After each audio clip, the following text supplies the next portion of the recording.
कहानी शुरू होती है चार्ली और उसके छोटे भाई जॉस से। चार्ली एक सक्सेसफुल इंसान है जो अपनी पत्नी मिशेल के साथ रहता है।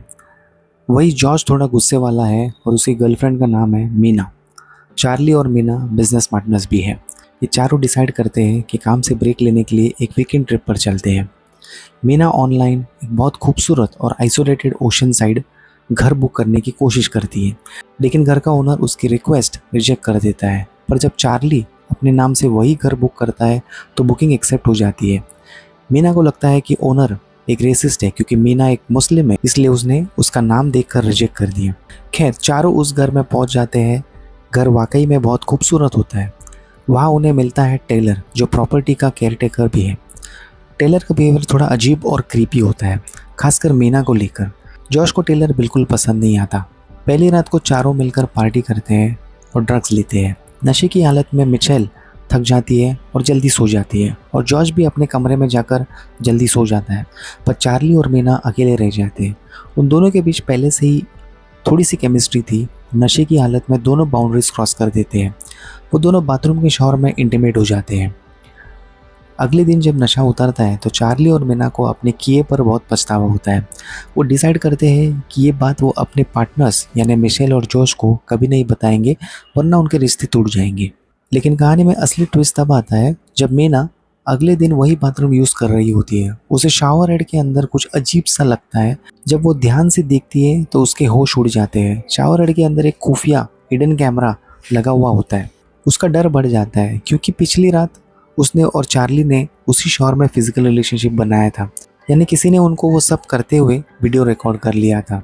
मीना तुरंत चार्ली को बताती है और उसे कैमरे दिखाती है। चार्ली घबरा जाता है। वो दोनों पुलिस को कॉल नहीं कर सकते क्योंकि अगर पुलिस आ गई तो कैमरे की रिकॉर्डिंग चेक होगी और उन दोनों का अफेयर सबके सामने आ जाएगा। वो डिसाइड करते हैं कि वो चुप रहेंगे और जल्दी से ये ट्रिप खत्म कर कर निकल जाएंगे। चारों मिलकर रात को वापस पार्टी करते हैं। इस बार मिशेल ड्रग्स कुछ ज़्यादा ही ले लेती है। उसे नशा बहुत चढ़ जाता है। कुछ देर बाद मिशेल टेलर को हॉट टब टी करने के लिए फ़ोन करती है और टेलर वहाँ पे पहुँच जाता है। मीना को लगता है कि ये सब टेलर का ही काम है। वो अकेले में टेलर को कन्फ्रंट करती है और हिडन कैमरास के बारे में पूछती है। टेलर साफ इनकार कर देता है, पर दोनों के बीच बहस बढ़ जाती है। आवाज़ सुनकर जॉश वहाँ आ जाता है। जॉश को लगता है कि टेलर उसकी गर्लफ्रेंड को हैरेस कर रहा है। जॉश वैसे ही गुस्से वाला था, टेलर को बुरी तरह से पीट देता है, यहाँ तक कि टेलर बेहोश हो जाता है। चारों दोस्त घबरा जाते हैं और अंदर जाकर सोचते हैं कि अब क्या करें।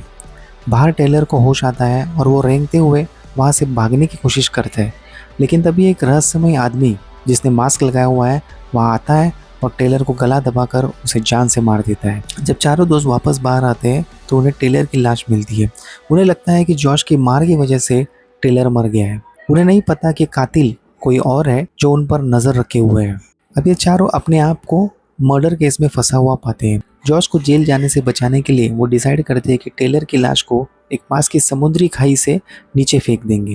वो लाश को ठिकाने लगा देते हैं, पर उनका नाइटमेयर अभी बस शुरू ही हुआ था। घर वापस आने पर किलर अपना अगला खेल शुरू करता है। वो लिविंग रूम पे टीवी पर चार्ली और मीना का वो शावर वाला वीडियो प्ले कर देता है। ये देखकर जॉश और मिशेल के होश उड़ जाते हैं। मिशेल को पता चल जाता है कि उसके पति ने उसके साथ धोखा किया है। वो रोते हुए गाड़ी की तरफ भागती आती है और वहाँ से निकल जाती है।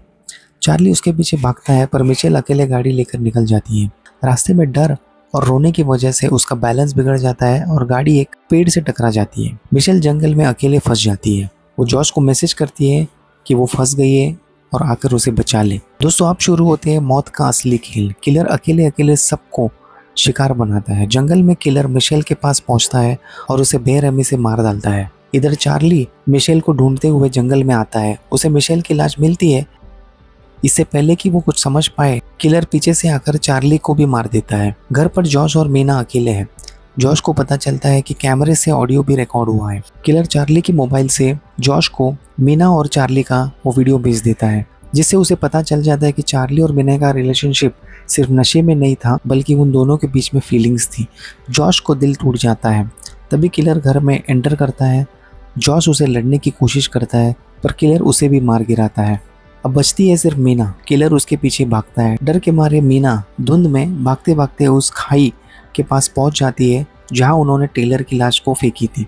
धुंध की वजह से उसे कुछ दिखाई नहीं देता है और उसका पैर फिसल जाता है। मीना खाई से नीचे गिर जाती है और मर जाती है। मूवी का एंडिंग आपसे आपकी नींद छीन ली। चारों दोस्तों की मौत तो हो चुकी है। किलर घर में वापस आता है, वो एक मास्क लगाए हुए होता है, उसका चेहरा हमें नहीं दिखता है। वो बहुत आराम से सारे खुफिया कैमरास निकालता है, सारे सबूत मिटाता है और अपने कुत्ते के साथ गाड़ी में बैठकर निकल जाता है। अगला सीन और भी डरावना है। किलर एक नए और खूबसूरत रेंटल हाउस में जाता है और वहां नए लोगों के आने से पहले वापस से हर जगह खुफिया कैमरास फिट करने लगता है। यानी ये उसका शौक है और वो न जाने कितने लोगों के आगे भी ऐसा करने वाला है।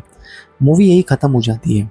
दोस्तों, अगली बार एयरबीएनबी बुक करने से पहले रूम के शावर और आईने ज़रूर चेक कर लेना। इस मूवी का नाम है द रेंटल। ये 2020 में रिलीज़ हुई थी। मूवी की कहानी कैसी लगी मुझे कमेंट्स में ज़रूर बताइए। अगर वीडियो पसंद आई तो लाइक करें और चैनल को सब्सक्राइब करना ना भूलिए। मिलते हैं अगली वीडियो में।